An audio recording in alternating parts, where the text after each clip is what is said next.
Binabantayan na posibleng bagong tropical wave sa Marshall Islands, bagamat disorganized, mataas na ang kanyang Coriolis circulation na naglalaro between 33 km per hour. Posibleng maging bagyo man ito, pero base sa GFS, maliit ang posibilidad na lumapit ng Pilipinas. Iba't ibang bahagi ng Mindanao at Mimaropa makakaranas ng mas maulap na papurin at mga kalat-kalat na pag-ulan, may pagkilat at pagkulog. Nalalabi ng Visayas at Luzon, magiging katamtaman muli, dulot ng istalis at balik sa bahagyang alinsangan na panahon, pero makakaranas pa rin ng mga isolated rain showers. At southwest monsoon tila nararamdaman na ng mga taga-Thailand o bahagi ng Indian Ocean.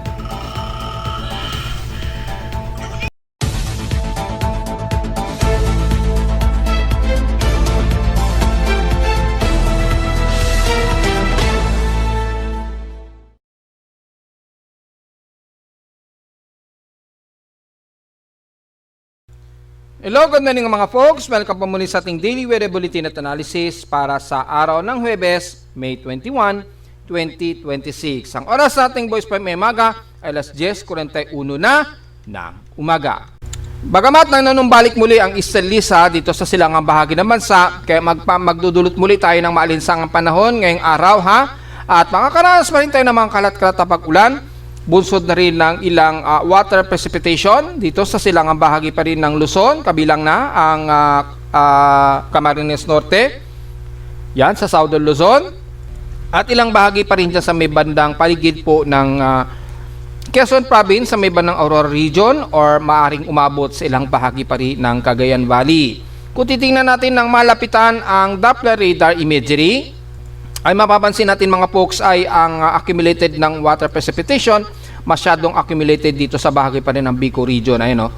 So nakakaranas ng medyo mataas na water vapor kung magkaroon man ng pagbuhos ng ulan sa paligid niya ng Labo, bandang Binsons, Basud, yan, Dayet, Camarines Norte, medyo good thing lang din, at least medyo maibisan po ang tinding alinsangan dulot po ng Istalis po. Sa nalalabi naman ng Luzon, kabilang na ang bandang Aurora Region, yan, may mga water vapor pong nag-accumulate po dyan, bunsod po ng Istalis na nagkakaroon po ng water vapor, yan, nagkakaroon ng accumulated moisture sa paligid ng yan.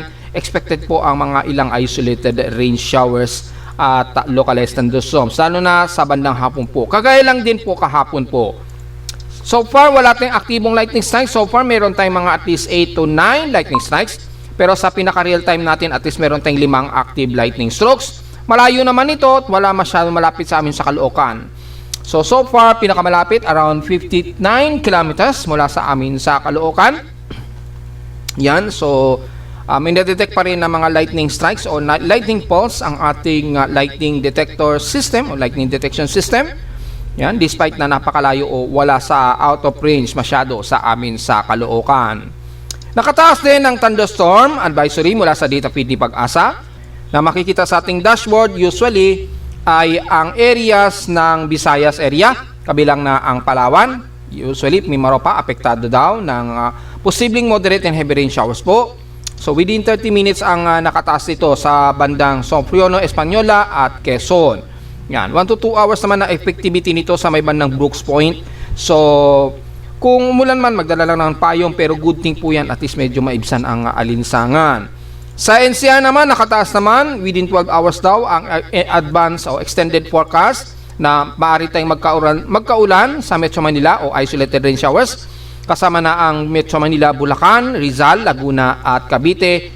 Within 12 hours daw ang effectivity ng forecast. So sa Southern Luzon naman, most likely ang bahagi po ng Bicol Region, kasama ng Albay, Camarines Norte, Camarines Sur, Sorsogon at Catanduanes. At ibang bahagi naman ng Visayas area, kasama na ang Siquijor, Capiz, Guimaras. Yan, nabanggitan natin yung Palawan at yung Occidental Mindoro. Naka-extended forecast po ito mula NCR hanggang Visayas, within 12 hours daw ang forecast. So sa extreme Northern Luzon naman, sa baba ng Ilocos Norte at Cagayan at Aurora Region. So mga naka-extend forecast ngayon ang thunderstorm na iiral. Typically yan, mga bandang hapon natin mararamdaman yan or maaring sa gabi o madaling araw po yan. So medyo ready po tayo sa mga aasahang mga pag-ulan mga folks. Sa ating current conditions, overcast, gloomy haze at partly cloudy ngayon sa amin sa Caloocan. So medyo umaraw-araw pero medyo gloomy tayo ngayon. Sa lowest temperature na naitala na weather station, kaninang 5:19 AM, nakapagtala kami ng lowest of 27.2 degrees Celsius. Pero kahapon, mainit ang aming outside air temperature na 35.4 degrees Celsius. Kahapon ito, nag-peak hapon ng 1:27 PM. So mataas ang naging heat index pa rin namin na pumalo ito ng 53.1 degrees Celsius kahapon. So matindi pa rin na naging heat index namin kahapon despite na medyo nagiging comfortable ang nagiging pakiramdam namin. Although ramdam pa rin ang tindi ng heat index. Ano, grabe ang init. Kaya uminit pa rin ng husto ang aming yung aming mga aparato rito. Grabe pa rin ang temperature. So pumalo pa rin sa 53.1 degrees Celsius yung grabing init kahapon po. Yan. So umiiral po kasi yung easterlies natin. So tingnan ngayon natin yung magiging forecast for heat index mula sa ating almanac and climate. Heat index nationwide as of 6 AM ngayong umaga, nasa 45 degrees Celsius na ngayon ang aming heat index. So mataas pa rin talaga mga folks. Yan, kapareho yan sa forecast at 45 degrees Celsius danger. Pero sa maghapon, aasahan hanggang 49 degrees Celsius daw ang aabutin starting mamayang 1:00 hanggang 2:00 ng hapon. So magiging maaalinsangan pa rin tayo mga folks. Kaya lang medyo mas madalas ang mga localized thunderstorms so take note yan mga folks at mga pag-ulan. Sa iba't ibang bahagi naman sa kabilang ng Tugigaraw ay medyo mainit pa rin tayo at 42 degrees Celsius ang heat index. Sa maghapon papalo pa yan hanggang 45 degrees Celsius mamayang 1:00 hanggang 3:00 ng hapon. Sa Santiago, Isabela naman ay ang forecast ay 41 degrees Celsius at papalo ito hanggang 44 degrees Celsius. Starting yan ng mamayang 2:00. Actually, hanggang 45 degrees Celsius pa nga daw. Hanggang 3, hanggang 5 aabot pa raw ng 45 degrees Celsius. So, halos bago maggabi, mataas ang inyong heat index sa Santiago, Isabela. So, ingat na lamang po at iwasan ang ma-dehydrate. Sa Dagupan, Pangasinan naman, grabe rin ang inyong init, 43 degrees Celsius at papalo rin ito hanggang 47 degrees Celsius mamayang 1:00 hanggang 3:00 daw ng hapon. So grabe talaga alinsangan pa rin. Sa bahagi naman ng Tarlac sa Central Luzon ay mataas din o grabe rin ang inyong heat index at danger at 43 degrees Celsius at papalo ito sa maghapon hanggang 49 degrees Celsius mamayang 2:00 po ng hapon. So grabe pa rin. Asahan natin na magiging maalinsangan pa rin dyan sa bahagi ng Central Luzon hanggang Pangasinan. Sa Batangas naman, ang magiging heat index naman natin dyan ay 45 degrees Celsius, mataas din, grabe. At hanggang 47 degrees Celsius ang itataas nito starting ngayong 11 o'clock, dire-diretso na yan hanggang andang 2:00 ng hapon. So grabe po ang init ha. At mula naman sa San Jose Occidental, Mindoro, asahan din natin medyo mataas din ang ating heat index, 41 degrees Celsius pero magmamaximize ito o magmamaximum ito mamayang 1 o'clock hanggang 3:00 ng hapon daw. Sa Palawan naman, especially Puerto Princesa, ay grabe din ang init sa inyo at 42 degrees Celsius at papalo din ito hanggang 43 degrees Celsius. Starting yan ngayong 11 hanggang mamayang 1:00 daw ng hapon. So mainit din sa inyo despite na may mga isolated daw na forecast ng pag-ulan. Sa Central Visayas, sa Cebu, well, mataas din kayo dyan at 44 degrees Celsius at papalo ito hanggang 47 degrees Celsius mamayang 1:00 ng hapon. So magiging maalinsangan pa rin kayo. Pero pagdating ng Mindanao, tingnan natin kung mataas ang heat index. Well, mukhang manageable pero aabot pa rin ito sa extreme quotient of 40 degrees Celsius Yan, starting yan ngayong 11 hanggang 12. Pero maaring umabot yan sa maghapon hanggang 41 degrees Celsius by 1 o'clock at 2 o'clock PM. So magiging katamtaman ang panahon sa Mindanao at maaring makakaranas din kayo ng hot humid na panahon. Since yung ating intertropical convergence zone, medyo kumalma nga muna po siya gaya ng ating report kahapon. So dahil medyo kumakalma muna ang ITCC dito sa Southern Mindanao, medyo magiging katamtaman tayo, hot humid ang panahon. Sa Zamboanga Peninsula, 42 degrees po tayo dyan, aabot sa pinakamataas na 43 degrees Celsius. Starting yan ngayong 11 hanggang 12 o'clock mamayang tanghali. So halos buong bansa medyo mataas ang ating heat index at moderate ang panahon, pero mas mataas sa bahagi pa rin ng Nodal Luzon, kasama na ang Metro Manila. Sa init factor naman, kahapon sa huling report ni Pag-asa, kahapon yan, May 20, ay mabot sa may 45 degrees Celsius ang huling heat index na na-record dito sa Dagupan, Pangasinan. 45 degrees Celsius po yan. And the rest, nasa 44 degrees Celsius na po yung, merong kasunod. Ayan pa, may 45 degrees Celsius pa sa bandang Birac, Catanduanes, Rojas City, Capiz. At pinakamataas sa lahat ay ang Katarman Northern Samar na pumalo daw ng 47 degrees Celsius na grabing init. So, ibig sabihin lamang yan, despite na medyo bumababa o naglalaro-laro yung highest air temperature natin o alinsangan, patuloy pa rin ang mataas na ating heat index po ha. So, sa nagtatanong uli, bakit ganun po despite na inuulan-ulan po? May kinalaman din kasi dito sa outside temperature natin at mataas na outside humidity. Kapag kapareho kasing mataas yan, expected malagkit-lagkit na alinsangan yan at sasabay talaga ang pagtaas o halos pagdoble ng ating heat index. So maliwanag po yan mga folks at sa ating namang automatic weather station monitoring ngayong araw mula sa data feed ni Pag-asa, highest heat index sa ngayon ang bandang Camarines Norte daw, 48 degrees Celsius. Highest outside air temperature naman ang Dayat, Camarines Norte. Yun grabe init Itong dalawa kasi talaga sira So sana maayos po yan ni Pag-asa. Makumpuni sana yan. Yung mga maintenance natin dyan, yung ating mga weather station maintenance, hopefully po makumpuni na po natin yung mga aparato na yan mga folks. Dahil naka-apekto yan sa accuracy ng ating pagre-report. Ganon din kay Pag-asa, siyempre apektado din po yung magiging forecast nila. So yan po yung ating report at forecast ngayong araw, just in case. Pero sa ating PL6 Philippines in past 24 hours, nangunguna naman sa pinakamaalinsangan pa rin o mainit na outside temperature ang Tugigaraw na nasa 38.7 degrees Celsius ang grabing init. Sa lowest temperature naman, pinakamababa pa rin sa Baguio at 18.4 degrees Celsius. Actually, medyo mataas nga po yan. Sa Inula naman, ang Rojas City, so possible yan sa bandang Capiz. Or may marami kasing Rojas City. Ay nasa 51 millimeters ang total rainfall po dyan. Sa amin sa Caloocan kahapon ay nakatotal kami na 16.2 millimeters na total rainfall. So sa wakas, nagkaroon din kami ng malakas na busang ulan during daylight. Yan. So sa loob ng 7 days, meron na kaming 30 degrees Celsius at 30 millimeters na total rainfall in 7 days. So ang total rainfall na namin for the month of May, nakaka 52.8 millimeters total rainfall na kami. Halos wala pa sa kalahati na May average rainfall na dapat nasa 200.3 millimeters ang magiging total rainfall sana. So, mapapansin natin, mas mababa ngayon. Lumalabas, mas mababa ang average rainfall namin sa Caloocan. Again, dahil mayroon na tayong minor El Nino.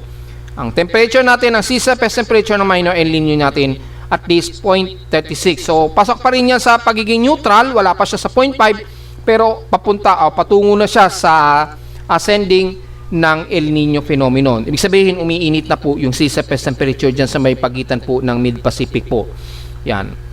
O pagitan po ng Marshall Islands hanggang Eastern Pacific. So, yun pong ibig sabihin yan mga folks.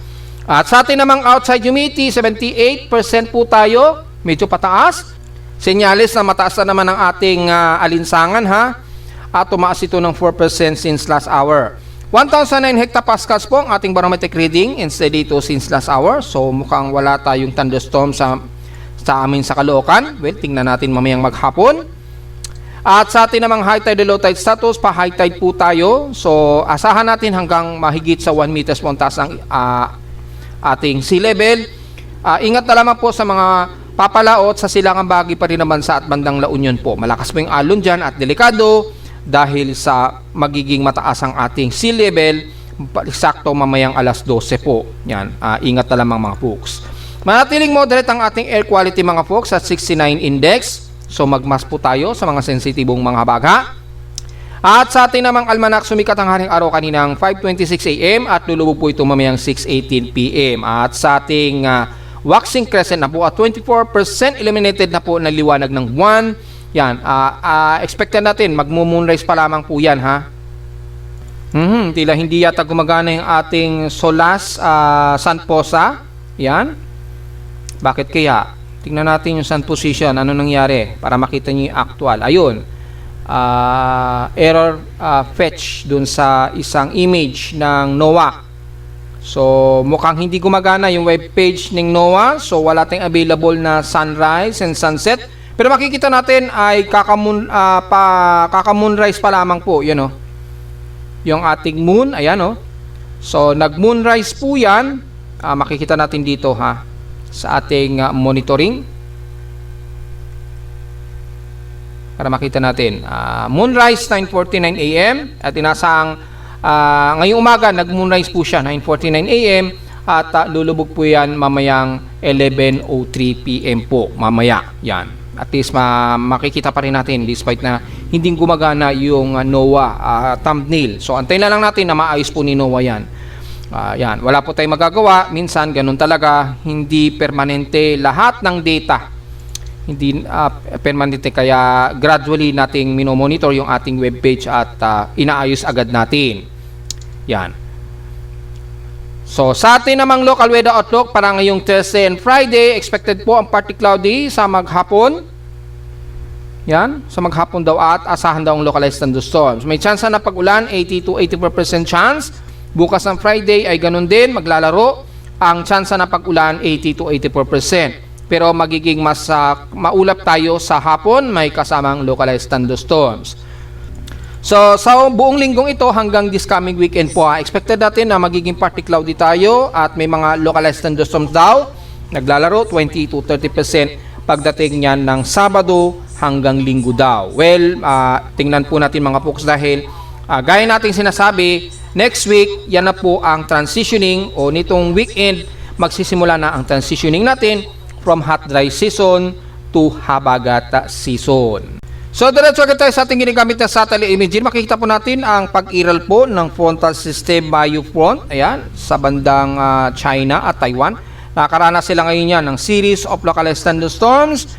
Yan, at maulang panahon. Kabilang na sa bahagi po ng China at timog silang bahagi ng China. At Taiwan na rin. So, magiging mas makulimlim sila dyan at nakakaranas ng maulang panahon po dahil sa frontal system na yan na may Mayu front.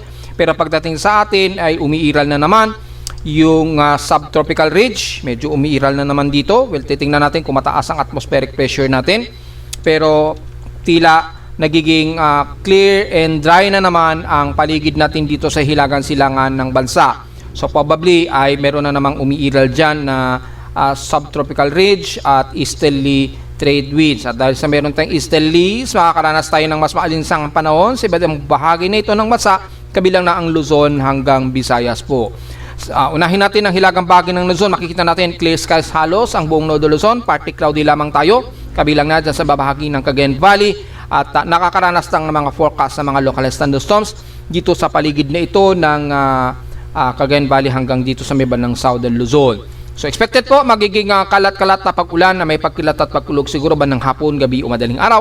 Ang bahagi pa rin ng Aurora region. Dyan sa bahagi po ng Baler hanggang dyan ng Lakar sa Aurora region pa rin. Maring madamay ang bandang Laguna sa mga magiging maulap at kalat-kalat na pag-ulan. Hanggang dyan sa beba ng Camarines Norte, pasakop na yun ang Bicol region. Pero the rest ng Nodo Luzon, makikita natin halos clear skies at katamtamang panahon. Maaraw at malinsangan ang panahon tayo dahil sa umiiral na easterlies at maring nagbi-build up na naman yung ating subtropical ridge. At para masabi natin na nagbi-build out yung subtropical ridge dahil umiiral po yung frontal system dito natin at nakikita nyo po, humahati po. Namamagitan na naman yung tuyo at wet na paligid at malamig na kaulapan dito sa may bandang China. Yan, yung boundary na yan, nagkakaroon ng frontal system. So, ibig sabihin, nagkakaroon na naman ng maaring ridge of high pressure area dyan. So, yun po ang madaling ma-diagnose kung bakit. And the rest naman ng Nodo Luzon, kabilang na ang Mountain Province hanggang Central Luzon na yan sa Tarlac o San Jose ng Nueva Ecija, makakaranas po tayo ng maaraw at hot, humid na panahon din. At dahil na rin sa still list, makakaranas pa rin tayo ng forecast ng mga isolated rain showers and localized thunderstorms, mga bandang hapon na siguro gabi o madaling araw. Pagsapit ng bandang Angeles, Pampanga, papasok na yan ng bandang Bulacan. Dito magiging mas maulap na tayo, gloomy at overcast, kasama na ang buong Metro Manila at Calabarzon area. Magkakaroon tayo ng maulap na yung papurin sa hapon at mga isolated rain showers and localized thunderstorms. Dahil sa Southern Luzon, katamtaman din ang panahon kabilang na ang buong Kabikulan. Magkakaroon din tayo ng mga isolated rain showers and localized thunderstorms, baging sa bahagi ng Catanduanes po anytime, pero magiging katamtaman, maaraw at hot humid ang panahon natin nitong buong general weather natin. Pagdating naman sa the rest ng Southern Luzon, kabilang ng Masbate, Romblon, Marinduque, or bahagi po ng Mimaropa, magiging partly cloudy din ito at katamtaman ng panahon. Mostly cloudy ang medyo mararamdaman ng mga taga-Oriental Mindoro. Pero pagdating sa Occidental Mindoro, at least medyo hot humid ang panahon, clear skies tayo dyan, expected ang mataas na temperatura at heat index. Magiging maulap naman sa bahagi naman ng Palawan, kabilang na ang Coron, Palawan, hanggang dyan sa may bandang El Nido. At pagdating ng bandang Puerto Princesa ay magiging katamtaman ng panahon, partly cloudy tayo at all times, pero magiging maaraw at palinsangan din ang panahon natin. May mga ilang forecast sa bandang hapon po ang bandang Puerto Princesa hanggang Batara sa Balabac nitong maghapon. Mga saglitan lang na mga pag-ulan yan, within 12 hours ang forecast yan ni Pag-asa. So sa atin, within 6 hours po ang period natin na magkakaroon ng mga maliitang tsansa ng pag-ulan. Pagsapit naman ng Visayas area, katamtaman din ng inyong panahon, makikita natin na may mga mas maulap na himpaporin dito sa may bandang Aguian Eastern Samar, sa eastern part ng Visayas, pero sa Hilaga at least katamtaman ng panahon. So very isolated lang din ang mga pag-ulan na may pagkitat at pagkulog sa maghapon ng Iiral, ganon din sa Southern Leyte. Pero generally halos sa katamtaman ng panahon, medyo maaraw din tayo dyan at all times, kaya medyo maalinsangan at hot humid din ang panahon natin. Ganon din sa bandang kanluran ng Panay Island at Negros Region, katamtaman din tayo. Meron tayong mararanasang partly cloudy at mga biglang isolated rain showers sa bandang hapon, sa gabi o madaling araw. Lalo na dito sa katimugang bahagi ng Negros Oriental. Pagitan po ng Bais, Dumaguete, hanggang Siato na po yan at Siquijor. Mula naman sa bahagi ng Mindanao, magiging partly cloudy dito sa mostly cloudy tayo sa iba't ibang bahagi sa kanluran ng Zamboanga Peninsula, although nagiging katamtaman ng panahon dahil medyo kalmado po ang ating ITCC. Medyo kumalma si ITCC. So mga maliitan lamang nasa pestap dito sa member ng katimugang bahagi ng Davao Region, kabilang na ang parte ng Sorsogon area, General Santos at bandang Sarangani. Makakaranas tayo ng mga localized thunderstorms, mga isolated na mga light to some moderate and some heavy rain showers sa maghapon, kabilang na ang buong Sultan Kudarat o most areas ng North Cotabato at South Cotabato at ilang bahagi ng Lanao region po. And the rest ng Zamboanga Peninsula magiging katamtaman at isolated rain showers din, kabilang na ang bandang Zamboanga Sibugay at sa paligid po ng Misamis Occidental. The rest ng silangan ng Mindanao, magiging katamtaman tayo maaraw din at malinsangan o hot humid. Despite na medyo may mga partly cloudy tayo at all times, pero maliitan o mga nakanaka ang isolated rain showers sa atin dyan na may localized thunderstorms sa maghapon. So medyo fairly weather naman ang kalimitan, magiging madalas lang ang medyo maulap na himpaporin. Pero tuloy-tuloy ang halos katamtaman na panahon natin sa buong silangan ng Mindanao. So generally, medyo fairly weather sa halos buong bansa, kaya makakaranas tayo ng mas maaraw at maalinsangang panahon na naman.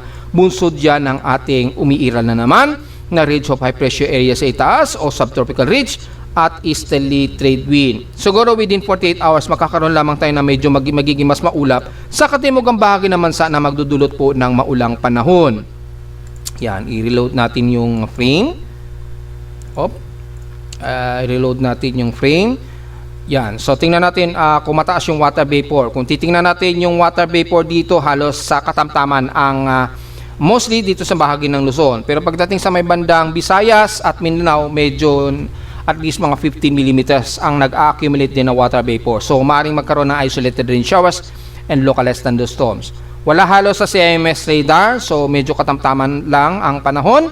Pero kung titingnan natin sa ating MSLP o rain and mean sea level pressure, makikita natin sa maghapon halos katamtaman lang din at typically bandang Mindanao. magkakaroon ng mga at least naglalaro sa mga 4 to 10 millimeters within 6 hours po yung ating pag-ulan po. Yan, medyo katamtaman lang. So very isolated ang magiging pag-ulan just in case po sa maghapon. Sa susunod naman na 6 na oras po, yan, mga bandang mga 8 o'clock, 8 a.m. ngayong umaga. Ito po yung 8 o'clock natin. Makita natin halos manipis lamang ang kaulapan dito sa halos buong bansa. So medyo katamtaman tayo ngayong umaga hanggang tanghali. Pagdating ng bandang alas 2 ng hapon, ito po yung titingnan ninyo, May 21 ha, yung forecast. Makakaranas ng mga ilang isolated rain showers na bandang hapon po ang bandang Mindanao at ilang parte ng Bicol region. Ayan, malinaw naman po yung mga folks. Yan. So at least medyo mas accurate kay ECMWF po kasi ang ating ginagamit. So typically mga bandang hapon, alas 2 ng hapon onwards, maaring magkaroon ng mga isolated rain showers ang bandang Bicol region at iba't ibang bahagi ng Mindanao. Ayan, no? May mga forecast po na at least naglalaro sa 4 to 10 millimeters. So just in case po, magdala ng payong at ingat sa biglang sudden na downpour dahil nagkaroon ng pagbaha sa bahagi ng Davao City na nilubog ang ilang lugar dyan sa Davao City. Pero tumila din naman kaagad sa loob ng 12 oras po kasi grabe talaga ang downpour ng ulan dulot po nung intertropical convergence zone, sinabayan pa ng easterly trade wind. At pagdating naman ng bandang alas 8 ng gabi onwards, yan, mamayang gabi, ito po yan ha, mamayang gabi po yan. Hindi pa natin na-attach sa webpage ito, nakakalimutan natin mga folks. Meron pa kasi tayong inoobserbahan dyan at inaayos. At makita natin mga bandang alas 8 ng gabi, medyo magiging isolated rain showers ang parte ng Mindanao. Although light to moderate ang kadalasan na magiging ulan. So walang masyadong big case na alalahanin ang mga kababayan natin sa parte ng Mindanao. So yan po yung ating magiging forecast po mga folks ha. Dahil kung titingnan naman natin yung ibang forecast ng mean sea level o yung ating MSLP gas and rain po. Ayan, kung titingnan naman natin mga folks ay halos walang masyadong mabugsong hangin. Typically bandang southern part ng Luzon at Visayas. So ingat po sa mga kababayan natin dyan sa may bandang Catanduanes at Eastern Visayas. Medyo may kalakasan po ang bugso ng hangin dyan. Dito naman sa Luzon, parte ng Tagaytay o bandang Batangas. Yan. Kaya medyo umaabot din sa Metro Manila na medyo mahangin kami dito, mabugso din. Yung MSLP halos hindi gaano apektado, naglalaro lang sa 1,006 hectopascal. So medyo thunderstormy tayo sa maghapon. Yung 24-hour accumulated rainfall natin base sa data feed ng WRF, ni Pag-asa makikita natin nagiging mas maulan pa rin ang parte po ng Mindanao within 24-hour accumulated rainfall po yan. At least mga light to moderate ang kadalasan. So mukhang wala tayong nakikitaan na heavy rain dito. Dito naman sa bandang NCR area kasama ng Central Luzon, typically mukhang magkakaroon daw ng mga ilang light to moderate ang bandang Angeles, Pampanga o bandang Bulacan po yan. Yan. So, pero saglit lang daw ito magkakaroon ng pag-ulan. So, yung 6 hours SWOT naman natin, makikita natin yung concentration ng ulan natin. Kung titingnan, halos wala pang gaanong accumulated SWOT. So, mapapansin natin, ang mga pag-ulan po na magaganap ngayong araw ay typically mga naglalaro lamang sa mga light to moderate ang kadalasan na magiging pag-ulan. So, medyo good thing na rin yan mga folks. At since nalusaw naman na po o wala na tayong binamatay na aktibong low pressure area na dahil yung remnant ni dating bagyong Kaloy ay tuluyan na po itong nalusaw na mula kahapon at inalis na po sa tropical cyclone sector. Tingnan agad natin yung magiging possible forecast ha. Base dito kay GPS ay maaaring may mabuo nga pong low pressure area bago matapos ang buwan hanggang unang linggo ng June.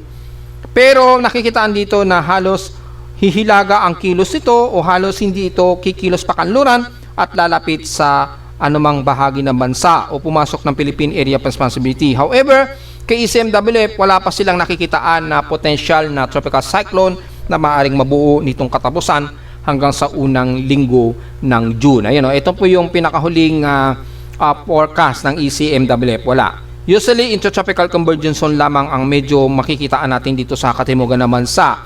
At easterlies na naman at nag-accumulate na naman kasi yung ridge of high pressure area na naman. Ayan So magiging hot dry na naman tayo bago matapos po ang buwan. So yun po ha At expected natin na magiging maalinsangan pa rin tayo itong darating na weekend pa rin po. Yan. So at least may idea tayo, lalo na sa parte ng Luzon area. Mula naman sa global spectral model, at least medyo may mga Coriolis dito, at dahil sa embedded ng Intertropical Convergence Zone, dito makikita mayroong mabubuo na naman na isang bagong invest na naman.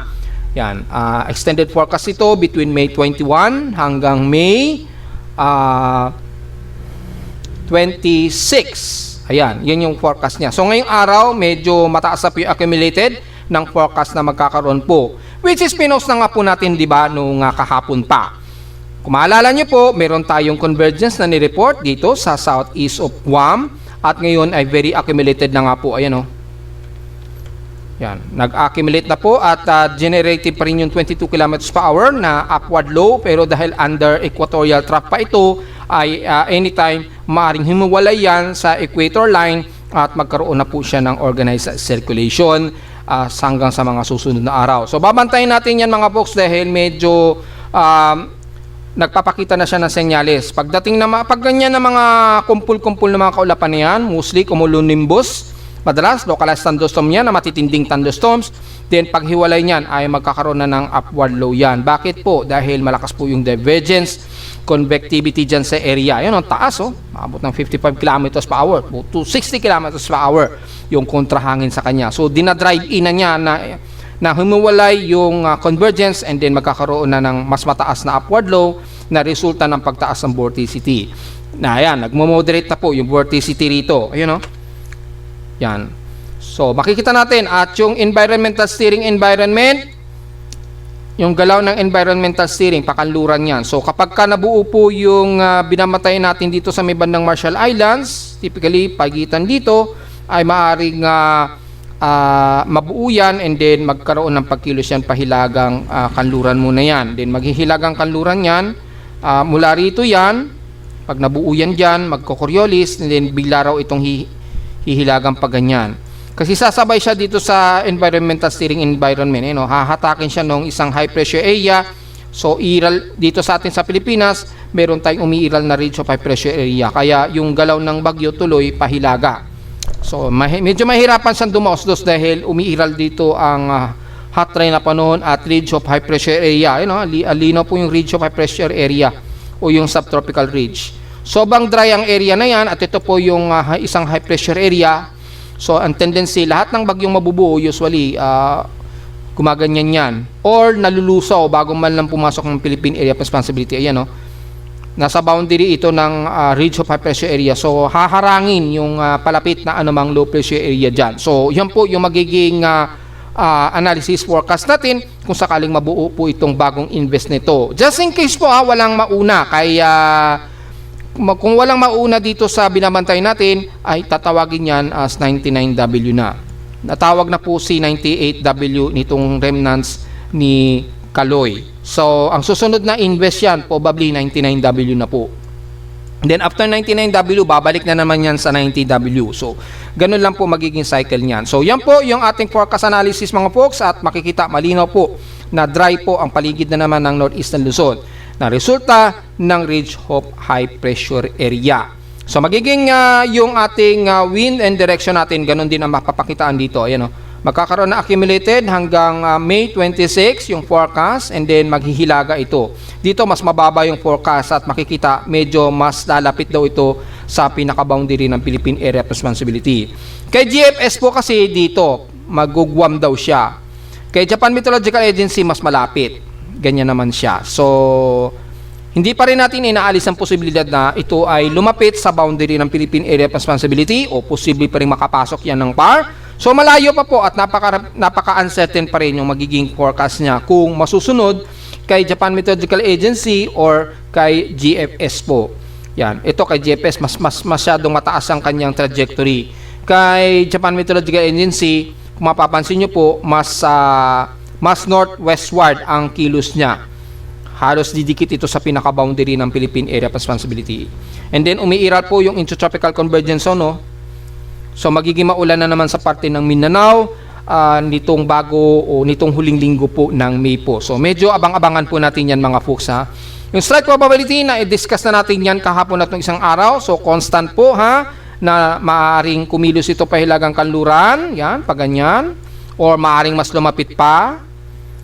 At yung kay GPS naman, maaring masunod yung kay GPS, ganyan naman ang magiging ano niyan, galaw. Kasi meron tayong umiiral dito na ridge of high pressure area.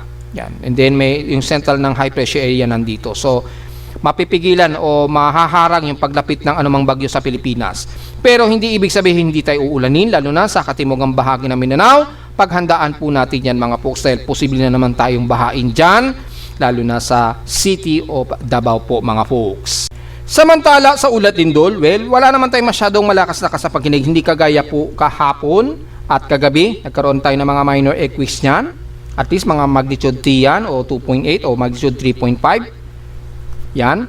At ngayong araw naman so far, mga mahihinang mga pagyanig din na detect natin, ayan o, as of mga 6:27 AM o 28 at 7:22 o 23 na ng kaninang umaga. Pero mukhang mahina naman ito. So kung titingnan natin sa ating data feed mula kay PBOX ay wala tayong na-recorded na magnitude 4. Pero kung mapapansin natin mga bandang 6 or 7 o'clock, merong mga nadetect malapit dito sa atin sa Metro Manila. Kagaya na lamang ng Zambales, yan, Isabela, magnitude 2.5. Yan, Kasiguran Aurora, magnitude 1.6 po. Yan, medyo may nadetect tayo dyan. Yan, Batangas, magnitude 2.9 po. So, medyo may nadetect tayo sa ating seismometer sa Caloocan po. Ayan o.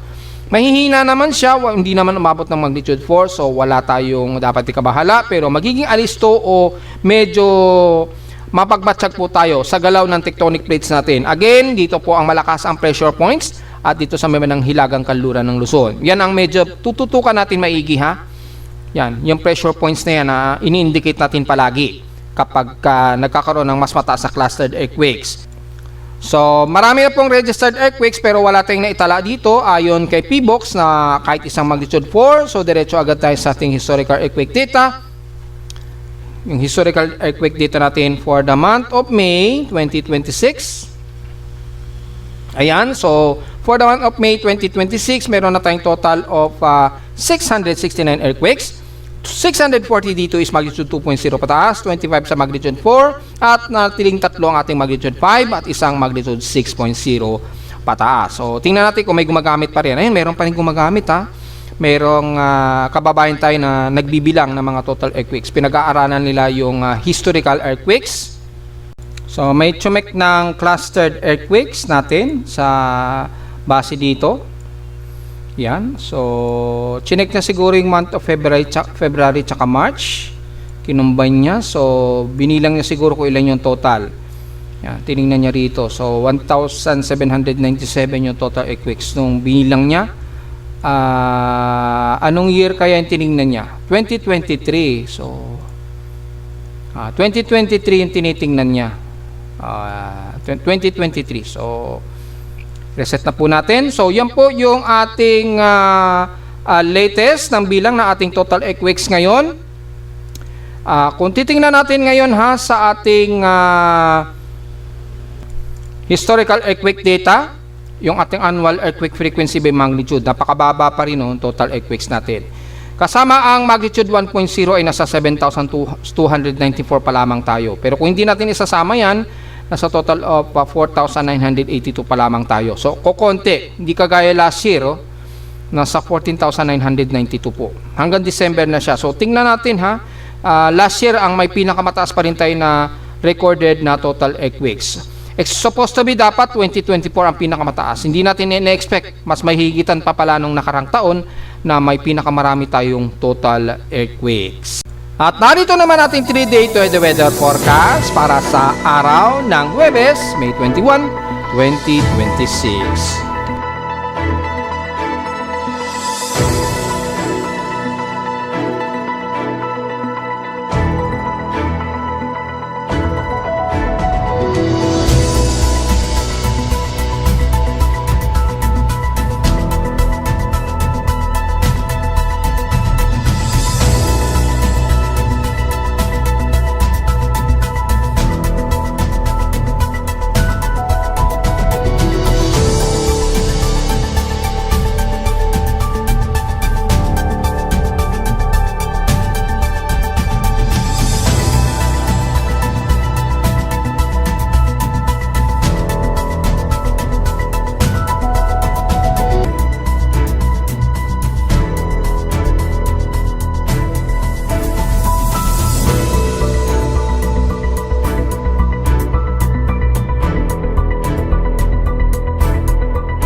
At hanggang dito na lang po ating Daily Weather Bulletin at Analysis para sa araw ng Huwebes, May 21, 2026. Huwag po kalilimutan na mag-like, share, subscribe po sa ating YouTube channel at visit lamang anytime sa ating website na www.pimoweather.com para sa iba mang detalye gusto malaman na hindi natin isama ngayong magtatanghali na sa ating report. Expected na balik alinsangan tayo muli sa Metro Manila ha mga folks. Pero expected pa rin natin na magkakaroon tayo ng mga localized thunderstorms pagdating o pagsapit nitong bandang hapon po, gabi o madaling araw. At visit lamang sa ating website sa gusto malaman pa rin ng pinaka-dynamic events mula sa reading ng ating aparato sa Caloocan at sa data feeds mula sa iba't ibang weather agencies. Maraming salamat po mga folks at magandang araw po sa ating lahat.